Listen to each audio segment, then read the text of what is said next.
We are going to continue our work on rounding. So what we're going to do is we're going to round the same number, 543,982, to 3 different place values. So first, what I want you to do is, if you need to plug it into your place value chart, please do that now, starting with the 2 and working your way. And then pause the video and resume it when you're done. So now that you have that done, we're going to start with the first one.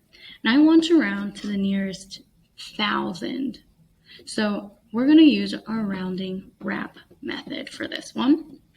And what we're going to do is we're going to find what number is in the thousands place, which I know that's the 3. You need to make sure that you look down at your place value chart, and you'll know that the 3 was in the thousands place. So first, you're going to underline that digit. And then we're hopping to the right and circling it. Now remember, 0 through 4 stays the same. 5 through 9, adding 1 to the underlined digit is the game. Okay? So I know that 9 is greater, is in the 5 to 9 section. So all these numbers, the 5 and the 4 will stay the same. Whoops. 5 and the 4.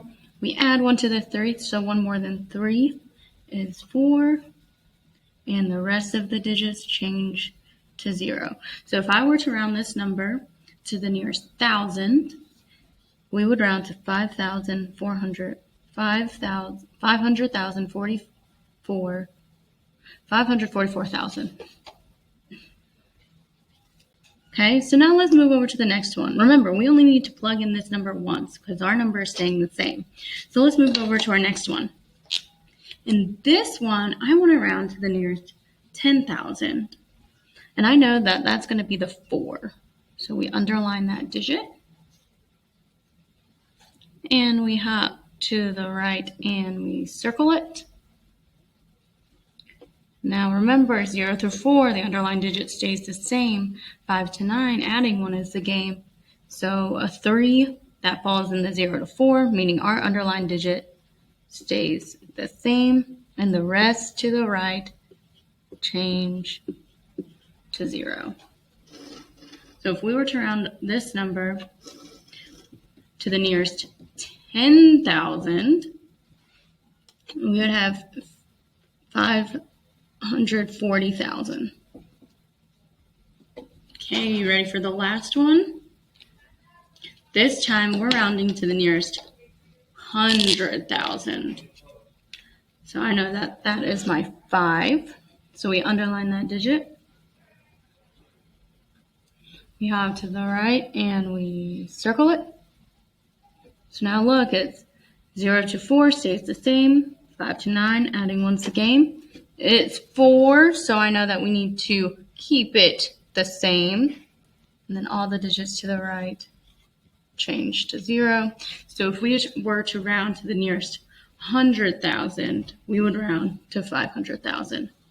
So if you take a look, even if we rounded the same number to a different place value, what we round to changes.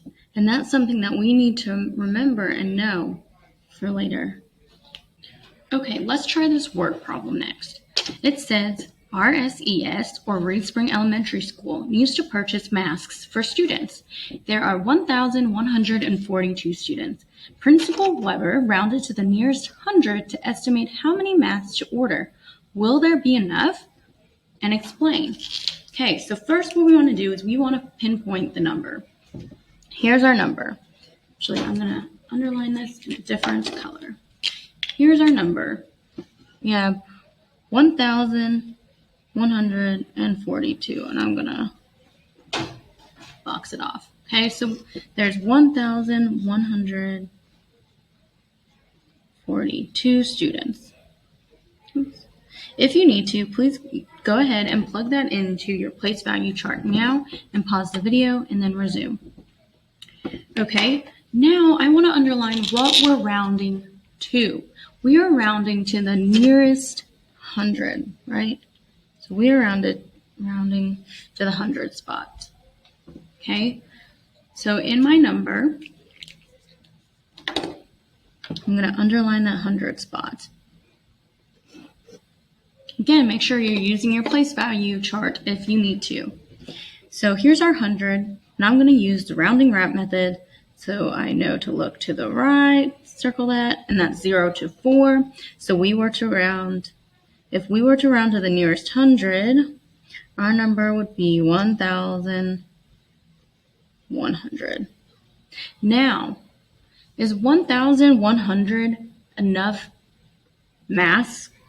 We have 1,142 students. Was that enough masks? No. We still have 42 students who aren't going to have masks. So to answer our question, no, because we don't have enough masks for everybody.